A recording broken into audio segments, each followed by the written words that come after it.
Assalamualaikum warahmatullahi wabarakatuh. Apa kabar semuanya? Kembali lagi di channel aku. Kali ini aku mau membahas tentang kimia dengan tema dampak pembakaran hidrokarbon. Nah, apa aja isinya? Disimak sampai habis ya. Jangan lupa di subscribe juga, di like juga, ya kan? Di share juga kalau bisa. Nah, jadi kalian udah pada tahu kan apa itu hidrokarbon? Jadi nggak usah saya jelasin lagi di sini, langsung ke definisinya aja dan dampak. Definisi pembakaran terlebih dahulu. Pembakaran adalah suatu runtutan reaksi kimia antara bahan bakar dan oksidan disertai dengan produksi panas yang kadang disertai cahaya dalam bentuk api. Pembakaran hidrokarbon. Hidrokarbon adalah sumber energi listrik dan panas utama di dunia karena energi yang dihasilkan oleh hasil pembakaran. Ada dua pembakaran hidrokarbon. 1. Pembakaran sempurna. Pembakaran sempurna senyawa hidrokarbon akan menghasilkan uap air H2O dan karbon dioksida CO2. Yang kedua yaitu pembakaran tidak sempurna. Pembakaran tidak sempurna senyawa hidrokarbon akan menghasilkan uap air H2O, karbon dioksida CO2, dan karbon monoksida. Pembakaran tidak sempurnalah yang seringkali menyebabkan kerusakan atau pencemaran lingkungan karena pembakaran tidak sempurna menghasilkan lebih sedikit kalor. Hasil pembakaran gas karbon dioksida inilah yang membuat pencemaran udara karena sifat racun. Apa aja dampak-dampaknya dari pembakaran tidak sempurna? Number 1. Karbon dioksida akan menimbulkan pemanasan global. Nah, jadi di dunia ini pemanas ini karena hasil kebanyakan pembakaran tidak sempurnanya. Number 2. Karbon monoksida akan menimbulkan sakit kepala dan gangguan pernafasan. Loh, kenapa bisa menimbulkan sakit kepala dan gangguan pernafasan? Padahal kan itu kan cuman karbon biasa, cuman karbon monoksida biasa. Nah iya, kalau misalnya kita hirup emang kayak gitu karena sel darah merahnya ini yang biasanya mengikat oksigen jadi malah mengikat karbon monoksida. Jadi darah itu kekurangan asupan oksigen yang dapat menimbulkan gangguan pernafasan, sakit kepala karena sakit kepala itu muncul karena kurangnya oksigen.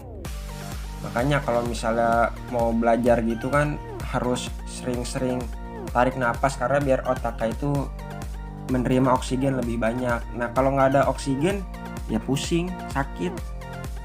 Number 3. Ada sulfur dioksida. Nah jangan diremehin juga nih sulfur dioksida karena ini dapat menimbulkan saluran pernafasan iritasinya, iritasi mata, batuk, dan hujan asam. Saluran pernafasan ini kalau udah kena iritasi maka akan susah untuk bernafas. Apalagi kalau orang yang udah ada penyakit. Lalu iritasi mata. Nah bahaya juga nih.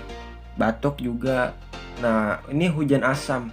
Nah hujan asam ini nih yang menyebabkan bangunan-bangunan tua seperti patung, candi jadi mengkeropos karena ulah hujan asam ini.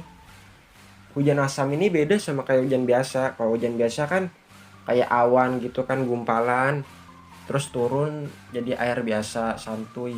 Tapi kalau hujan asam ini kan ada mengandung sulfur dioksida. Jadi dia bisa merusak yang bangunan-bangunan tua. Makanya harus dilindungi dengan cat. Number 4. Nitrogen oksida. Nitrogen oksida menghasilkan asap kabut yang menyebabkan tumbuhan layu dan gangguan pernafasan. Banyak cara untuk biar nafas kita itu sesak. Nah, tapi kita lagi bahas nitrogen oksida, jadi kita akan membahas nitrogen oksida. Kalian tahu kan asap kabut? Nah, asap kabut itu juga jangan dianggap remeh loh. Asap gitu kan bisa kalau kehirup ya, karena yang kita hirup itu ya asap kabut bukan oksigen. Apalagi buat tumbuhan. Buat tumbuhan kalau pagi-pagi mengeluarkan oksigen, kalau malam mengeluarkan karbon dioksida. Jadi kan yang diserap itu kan apa itu? Yang diserap oleh tumbuhan gitu kan malah asap. Karena yang di sekelilingnya itu asap. Nah, makanya ini termasuk bahaya juga. Number 5. Nah, yang kalema ini cukup banyak. Kenapa cukup banyak? Karena di antara yang lain emang ini lumayan banyak. Bahkan bisa dibilang cukup banyak. Dampak negatifnya, timbal akan menimbulkan iritasi kulit, gatal-gatal, mata perih, infeksi saluran pernafasan, memicu serangan jantung, merusak ginjal, dan mempengaruhi kemampuan otak. Waduh, banyak kan? Nah, makanya kita harus jaga-jaga lah, harus pintar-pintar. Kalau bisa harus kita cegah.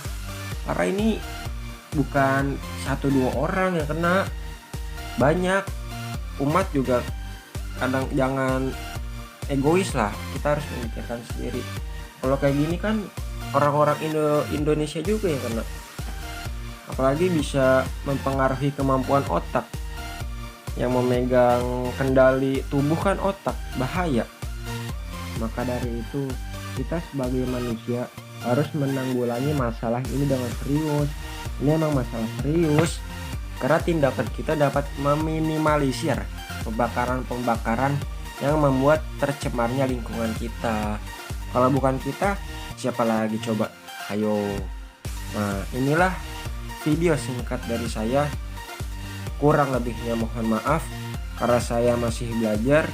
Wabillahi taufik wal hidayah. Wassalamualaikum warahmatullahi wabarakatuh. Dan jangan lupa subscribe.